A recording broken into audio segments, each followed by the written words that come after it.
সম্প্রতি ফক্স নিউজকে দেয়া এক সাক্ষাৎকারে মার্কিন প্রেসিডেন্ট ডোনাল্ড ট্রাম্প বলেন, চীনের প্রেসিডেন্ট শি জিনপিং তাকে আশ্বাস দিয়েছেন তিনি ক্ষমতায় থাকাকালে তাইওয়ানে কোনো সামরিক আক্রমণ চালানো হবে না। ট্রাম্পের ওই মন্তব্যের 2 দিন পরই প্রতিক্রিয়া জানালো বেইজিং।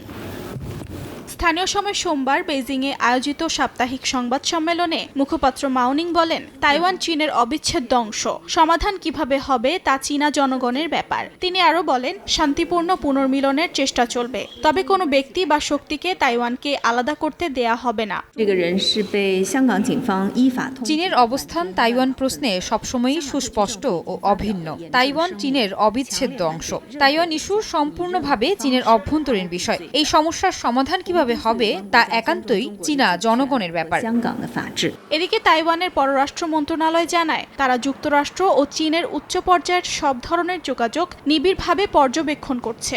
ইন্দো প্যাসিফিক অঞ্চলের শান্তি ও স্থিতিশীলতার জন্য যেসব দেশের স্বার্থ রয়েছে তাদের সঙ্গে সহযোগিতা চালিয়ে যাবে বলে জানিয়েছে তাইপে। চীন তাইওয়ানকে নিজেদের ভূখণ্ড দাবি করে আসছে এবং প্রয়োজনে শক্তি প্রয়োগেরও অঙ্গীকার করেছে। অন্যদিকে তাইওয়ান বহুদিন ধরে তা প্রত্যাখ্যান করে স্বাধীন রাষ্ট্রের দাবি করে আসছে। অর্জিতা শেহজিন, সময় সংবাদ।